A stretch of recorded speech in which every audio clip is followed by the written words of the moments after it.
జైమా సరయుబాల. ఒకసారి నేను ఒక భక్తురాలితో మంత్రదీక్ష సమయంలో మాతృదేవి ఎలా కనిపించారు అని అడిగాను. అందుకామె మామూలుగానే కనిపించారు అని చెప్పింది. మరొక భక్తురాలిని అడిగినప్పుడు ఆమె కాస్త వివరంగా చెప్పింది. నేను అంతకు ముందే మా కులగురువు దగ్గర మంత్రోపదేశం పొంది ఉన్నాను. ఆ తరువాత మాతృదేవి గురించి విని ఇక్కడికి వచ్చాను.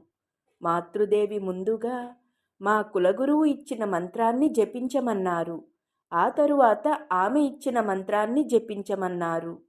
గురుదేవులని చూపిస్తూ, చూడు, ఆయనే నీకు గురువు. మరొక దైవాన్ని చూపిస్తూ, ఈయన నీ ఇష్టదేవత అన్నారు. ఆ తరువాత, భగవంతుడా, నా పూర్వజన్మ ఈ జన్మలలో చేసిన పాపాలన్నింటినీ పరిగ్రహించు అంటూ ఎలా ప్రార్థించాలో నేర్పారు అని ఆ భక్తురాలు నాతో చెప్పింది. క్రమంగా సాయంత్రం అయ్యింది.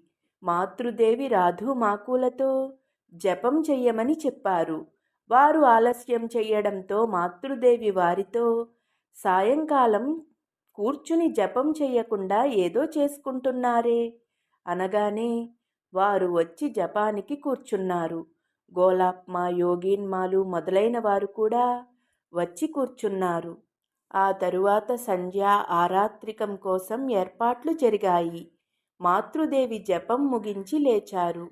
ఈలోపు నన్ను తీసుకువెళ్ళడానికి బండి వచ్చింది.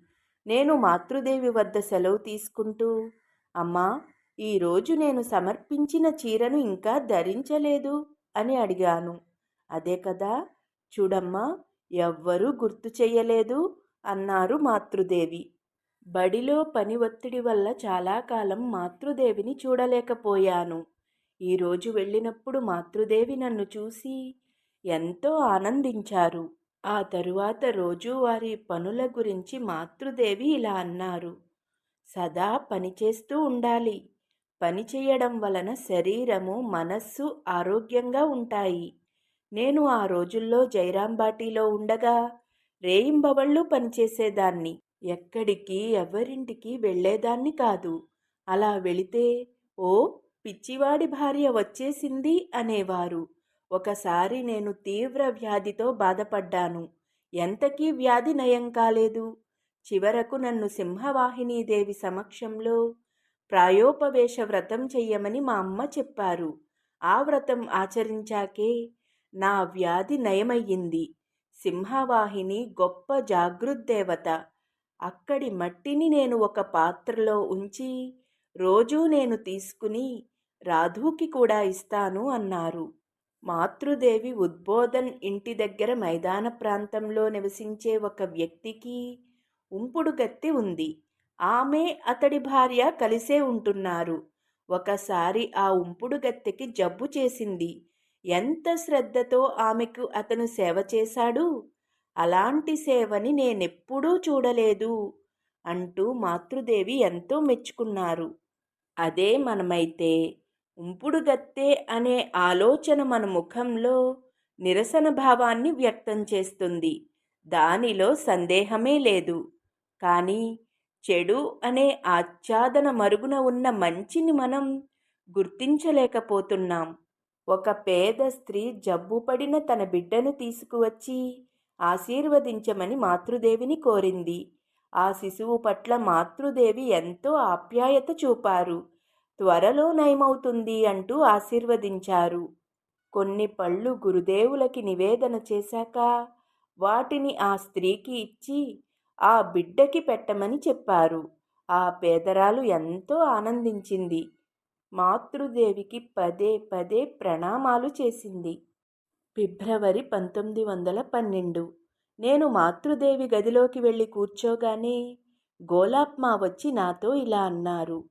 తన గురువు రుణాన్ని తీర్చుకోవడానికి సహాయాన్ని అర్థిస్తూ ఒక సన్యాసిని వచ్చింది. నువ్వు ఏదైనా ఇవ్వు అన్నారు. నేను కొంత సహాయం సంతోషంగా చేశాను. అప్పుడు మాతృదేవి నవ్వుతూ ఆ సన్యాసిని వచ్చి నన్ను పట్టుకుంది. నేనేం చెయ్యగలను? డబ్బు కావాలని ఎవరిని అడగగలనమ్మా? కాస్త ఓపిక పట్టు, ఎలాగో ఏర్పాటు చేస్తాను అని చెప్పాను. అప్పుడు గోలాప్మా, అవును, చివరికి మాతృదేవే ఒక మార్గాంతరాన్ని చూపారు. అప్పుడు మాతృదేవి నాతో మెల్లగా, గోల 3 రూపాయలు ఇచ్చింది అని చెప్పారు. ఇంతలో ఆ సన్యాసిని బలరాంబాబు ఇంటికి వెళ్ళి వచ్చింది. అక్కడ కొందరు భక్తులు ఆమెకు డబ్బునిచ్చారు. ఈమె సన్యాస స్వీకారానికి ముందు పెద్ద కుటుంబం, 7 మంది పిల్లలు. ఇప్పుడు వారు బాధ్యతలు స్వీకరించడం వల్ల ఈమె సన్యాసం పుచ్చుకుంది. ఇక ఆ సన్యాసిని మాతృదేవితో ఇలా చెబుతున్నది. గురునింద చెయ్యకూడదంటారు, అయినా చెబుతాను. మా గురువుకి కోర్టులు వాద్యాలు అంటే ఎంతో ఇష్టం. ఇప్పుడు వయస్సు మీద పడడం వల్ల అవన్నీ చేత కావడం లేదు. మరొక వైపు అప్పు ఇచ్చిన వారు వకీలు నోటీసులతో వస్తున్నారు.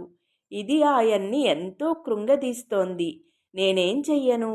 ఆయనకి డబ్బు సేకరించి ఇవ్వడానికి ఇలా నలుగురిని అభ్యర్థిస్తున్నాను అన్నారు. అప్పుడు మాతృదేవి, గురువుకి ఇష్టం లేకపోయినా నిజాన్ని ధైర్యంగా ఆయనతో చెప్పవచ్చు. దానిలో దోషం లేదు. అయినప్పటికీ గురుభక్తి ఉండాలి. గురువు ఎలాంటి వ్యక్తి అయినా ఆయన పట్ల భక్తి ఉంటే ముక్తి నిశ్చయం. గురుదేవుల భక్తులది ఎలాంటి భక్తి? ఆయన పట్ల ఉన్న భక్తి కారణంగా ఆయన వంశంలో పుట్టిన వారందరినీ గౌరవిస్తున్నారు. అంతెందుకు, ఆయన పుట్టిన ఊరిలో పిల్లిని కూడా గౌరవిస్తున్నారు అన్నారు మాతృదేవి. జూన్ 15, 1912. నేను 4 గంటలకు మాతృదేవి దగ్గరికి వెళ్ళాను. మా భార్య గౌరీమ, ఆమె పెంపుడు కుమార్తె దుర్గా మొదలైన వారితో మాతృదేవి నవ్వుతూ మాట్లాడుతున్నారు. నన్ను చూడగానే, రామ్మా, రా వచ్చి కూర్చో అన్నారు. నా చేతిలో సోదరి నివేదిత జీవిత చరిత్ర పుస్తకాన్ని చూడగానే, మాతృదేవి నన్ను చదువమ్మా, కాస్త వింటాను అన్నారు. నేను నివేదిత అద్భుత భక్తి గురించి చదివినప్పుడు మాతృదేవి కళ్ళ నుండి నీళ్లు స్రవించాయి. ఆహా, నివేదిత భక్తి అద్భుతమైనది. రాత్రివేళల్లో నన్ను చూడడానికి వచ్చినప్పుడు దీపం వెలుగు సూటిగా నా కళ్ళపై పడితే నాకు అసౌకర్యంగా ఉంటుందని దాన్ని ఒక కాగితంతో కప్పి వెలుగు తగ్గించేది. నాకు నమస్కరించిన తరువాత నా పాదధూళిని రుమాలుతోనే తీసుకునేది. ఎందుకో నా పాదాలు స్పృశించడానికి ఆమె సంశయించినట్లు అనిపించేది.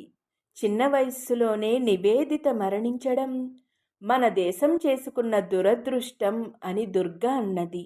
ఆమె భారతదేశాన్ని తన మాతృదేశంగానే భావించేది. పాదరక్షలు లేకుండా నడిచేది అని చెప్పినది. ఒకసారి ఒక భక్తురాలు, అమ్మా, నాకు 5 కుమార్తెలు, వారికి వివాహాలు చేయలేకపోతున్నాను. ఇదే నాకు ఆందోళనగా ఉంది అన్నది. అప్పుడు మాతృదేవి, వివాహాలు చేయలేకపోతున్నావని ఎందుకు ఇంత బాధపడుతున్నావు? వారిని నివేదిత పాఠశాలకు పంపించు. చదవడము వ్రాయడము నేర్చుకుని బాగుపడతారు అన్నారు. మరొక భక్తురాలు, ఈ రోజుల్లో తగిన వరుడు లభించడం ఎంతో కష్టంగా ఉంది. యువకులు వివాహం చేసుకోవడానికి ఇష్టపడడం లేదు. అప్పుడు మాతృదేవి, అవును, యువకుల్లో వివేకం జనిస్తూ ఉంది. లౌకిక జీవితం అనిత్యమని వారు గ్రహిస్తున్నారు. అనురక్తి ఎంత తగ్గితే అంత మంచిది. ఇక భక్తులంతా మాతృదేవికి నమస్కరించి వెళ్ళిపోయారు. మాతృదేవి ఒంటరిగా ఉండడం చూసిన నేను, అమ్మా, బహిష్టు రోజుల్లో స్త్రీలు గురుదేవులను పూజించవచ్చా అని అడిగాను. అప్పుడు మాతృదేవి, పూజించవచ్చు, నీకు ఆయన పట్ల అంత భక్తి ప్రపత్తులు ఉంటే. నేను కూడా ఈ విషయం గురించి గురుదేవులను అడిగితే ఆయన, పూజ చెయ్యకపోతే దేన్నో కోల్పోయినట్లుగా నీ మనస్సు పరితపిస్తే పూజించవచ్చు, దానిలో దోషం లేదు. కానీ మనస్సు కొంచెం చంచలమైన పూజ చెయ్యవద్దు. ఇక్కడ మాతృదేవి భక్తురాండ్రందరికీ ఇలాగే చెప్పేవారా అంటే కాదు. ఒక భక్తురాలు అడిగినప్పుడు, ఆ స్థితిలో దైవాన్ని పూజించడమా, కూడదు అనేవారు. ఇలా ఎవరి మానసిక స్థితిని బట్టి ఆ విధంగా దారి చూపేవారు మాతృదేవి. ఒకరోజు నేను మాతృదేవితో, అమ్మా, మేం గురుదేవులను చూడలేకపోయాము. మరో జన్మలోనైనా చూడగలుగుతామో ఎవరికి తెలుసు. కానీ మిమ్మల్ని దర్శించుకుంటున్నాము. ఇదే 10,000 అన్నాను. అప్పుడు మాతృదేవి, అది నిజమే అన్నారు. ఇలా మాతృదేవి అంగీకరించడం చూసి నేను ఎంతో ఆశ్చర్యపోయాను. ఎందుకంటే ఎప్పుడూ ఆమె తనని మరుగుపరుచుకునే ఉంటారు కదా. రథయాత్రోత్సవం సెప్టెంబర్ 1912. నేను గౌరీమా కలిసి మాతృదేవి దగ్గరికి వెళ్ళాము. నేను మాతృదేవి కోసం పట్టుచీర తీసుకువెళ్ళి ఆ చీరను ఆమె పాదాల దగ్గర సమర్పించి, అమ్మా, మీరు దీనిని ధరించాలి అన్నాను. మాతృదేవి చిరునవ్వుతో, ధరిస్తాను, ధరించకుండా ఎలా ఉండగలను అన్నారు. ఇంతలో ఒక భక్తుడు గులాబీలు, చామంతులు, మల్లెపువ్వుల మాలలు, పండ్లు, తీపి భక్షాలు మొదలైనవి తీసుకువచ్చి మాతృదేవికి సమర్పించి పూజ చేయసాగాడు. ఎంతటి అద్భుతమైన దృశ్యం అది!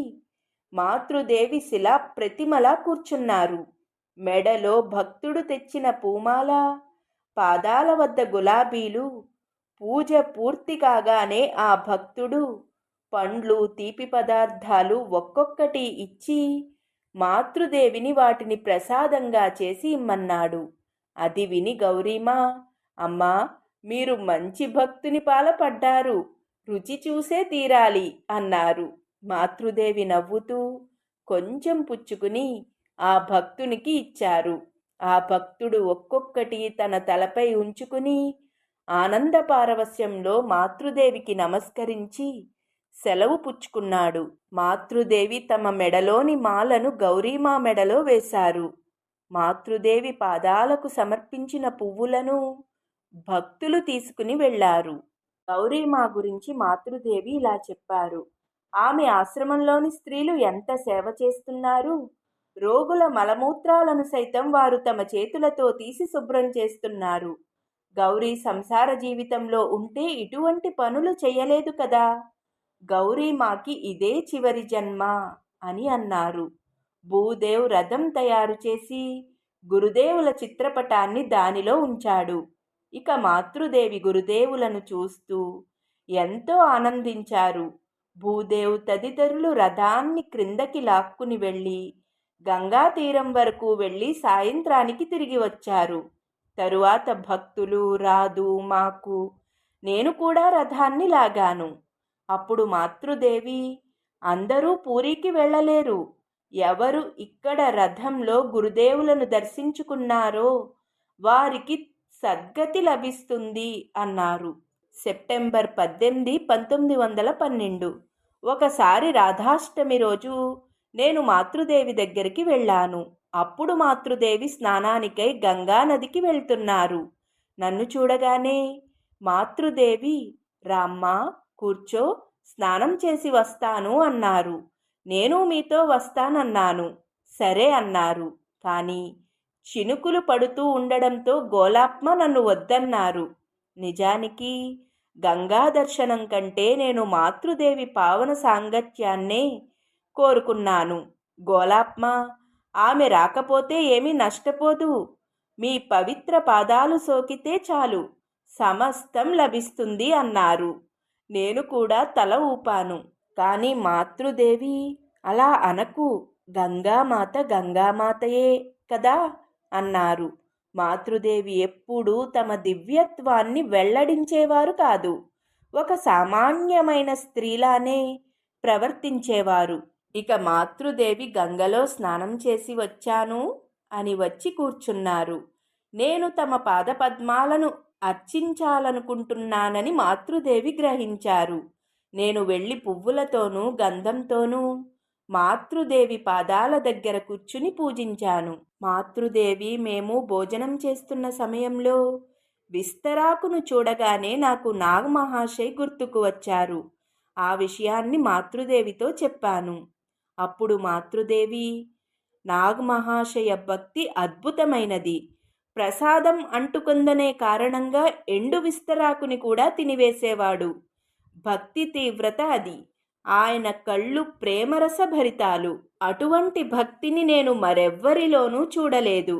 ఆయన గురుభక్తి ఎంతో ఉత్కృష్టమైనది. పవిత్రత, అపవిత్రతలనే భేదబుద్ధి ఆయనలో లేదు. అప్పుడు నేను అందరూ గంగా స్నానం చేసే పర్వదినాన ఆయన తన గ్రామానికి వెళ్ళిపోయారు.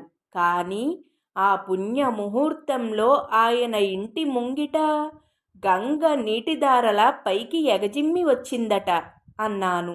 అప్పుడు మాతృదేవి, అవును, ఆయన భక్తి తీవ్రతకి ఇటువంటి అద్భుతాలెన్నో జరిగేవి అన్నారు.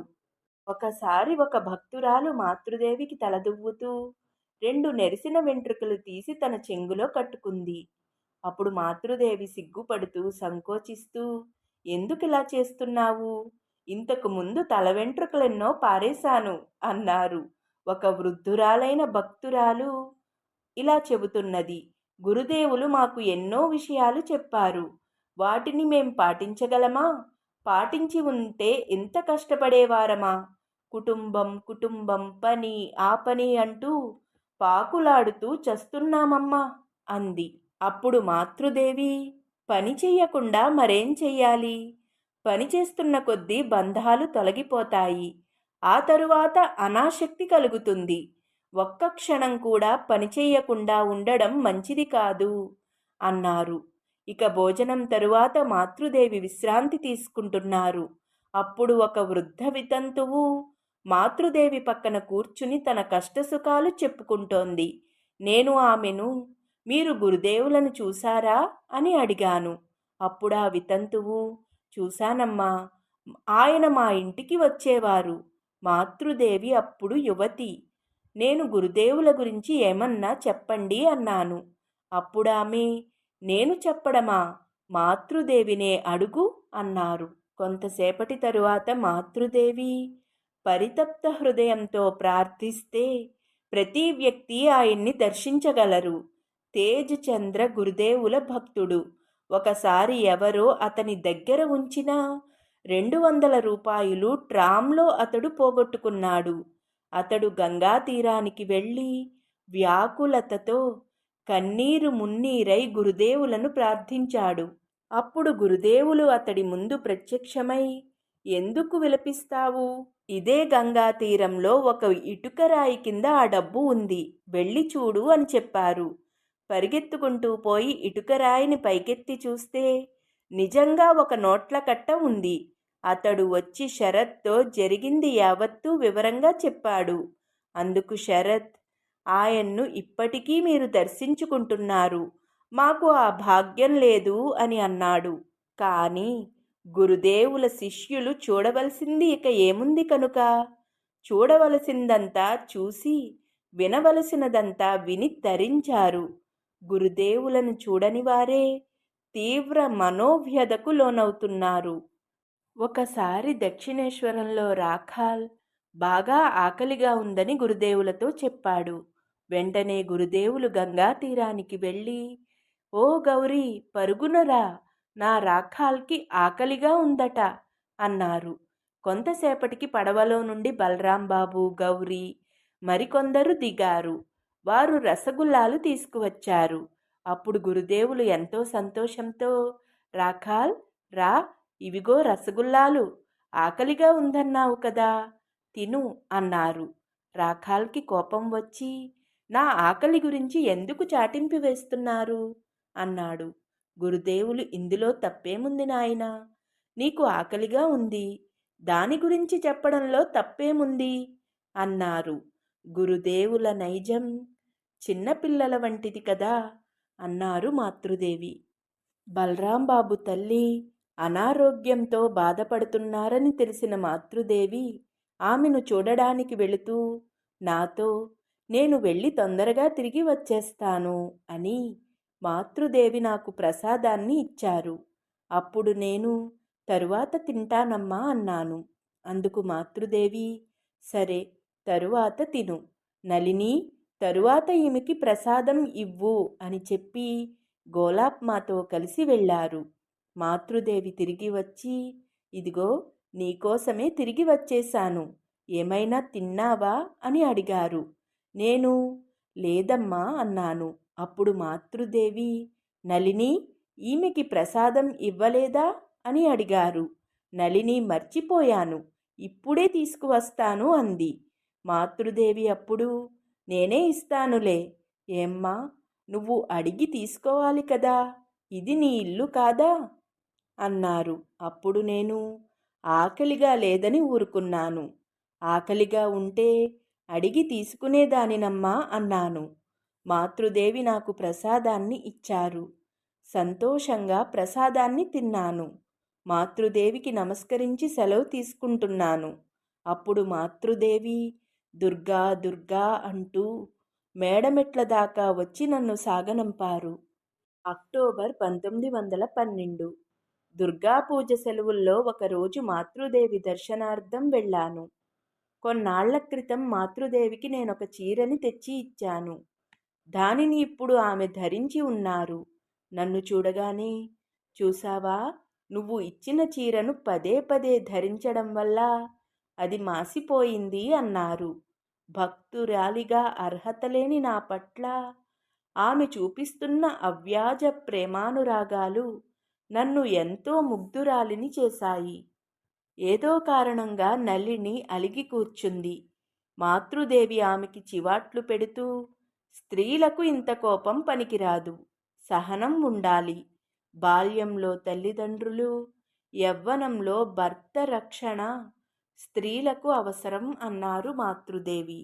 ఒకసారి నేను మాతృదేవితో, ప్రపంచమంతా గురుదేవులకి ఎందరో పిల్లలు అన్నాను. అప్పుడు మాతృదేవి చిరునవ్వుతో, ఎన్నెన్ని కోరికలతో జనం ఇక్కడికి వస్తూ ఉంటారు. గురుదేవుల కోసం ఒక దోసకాయ తీసుకువచ్చి దానితో పాటు 1000 కోర్కెలు జతపరుస్తారు.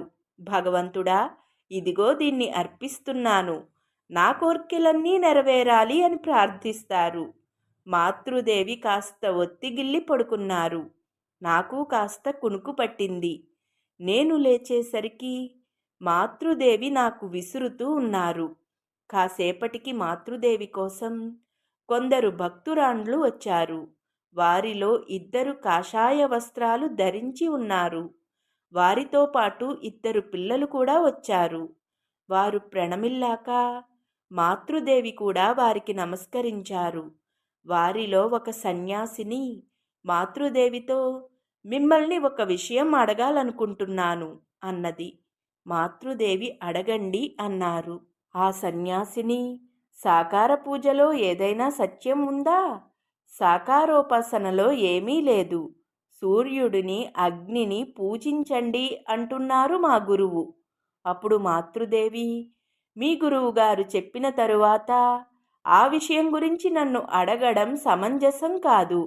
గురువు మాటలపై విశ్వాసాన్ని కలిగి ఉండాలి. అప్పుడు సన్యాసిని, మీరు అలా అంటే సరిపోదు, మీ అభిప్రాయాన్ని వ్యక్తం చేసే తీరాలి. అప్పుడు మాతృదేవి అభిప్రాయం వ్యక్తం చెయ్యడానికి నిరాకరించారు. కానీ ఆ సన్యాసిని పట్టుబట్టడంతో ఇలా అన్నారు, మీ గురువు పరిపూర్ణ జ్ఞానులై ఉండే పక్షంలో ఇలా చెప్పి ఉండరాదు. అనాదిగా ఎందరో సాకారోపాసన చేసి ముక్తిని పొంది ఉన్నారు. మా గురుదేవులకు ఇటువంటి సంకుచిత అభిప్రాయం ఉండేది కాదు. భగవంతుడు సర్వాంతర్యామి. కానీ ఒక్క విషయం, మానవాళిని తరింపచేయడానికే సాధువుల రాక. విభిన్న వ్యక్తులు విభిన్నంగా బోధిస్తారు. దారులు అనేకం. కాబట్టి వారందరి ఉపదేశాలు సబబే అన్నారు మాతృదేవి. ఇక ఆ సన్యాసిని కాసేపు వాదించి ఆ తరువాత మౌనం వహించారు. మాతృదేవి వారికి ప్రసాదాన్ని ఇచ్చి పంపించారు. ఆ తరువాత మాతృదేవి ఇలా అన్నారు, స్త్రీలు వాదానికి దిగడమా? జ్ఞానులు కూడా వాదం మూలంగా భగవంతుణ్ణి పొందలేరు. భగవద్విషయం వాదనల వలన తేలుతుందా ఏమిటి అన్నారు. ఇక కాసేపటికి నా కోసం బండి వచ్చింది. వెంటనే మాతృదేవి, ఇప్పుడే కదా వచ్చావు, అప్పుడే బండి వచ్చేసింది అంటూ గురుదేవుల ప్రసాదాన్ని తీసుకువచ్చి నాకు ఇచ్చారు. ఆమె అవ్యాజ ప్రేమను చూసి నా కళ్ళు ఆర్ద్రమైనాయి. దసరా తరువాత మాతృదేవి కాశీకి వెళ్తున్నారు. మళ్ళీ ఎప్పుడు మాతృదేవిని చూడగలనో అంటూ నా మనస్సు ఎంతో వ్యధ చెందింది. అప్పుడు మాతృదేవి మళ్ళీ రా రామ్మా అంటూ అన్నారు. కన్నీళ్లతో ప్రమాణం చేసి నేను మాతృదేవి దగ్గర సెలవు పుచ్చుకున్నాను. జై మా.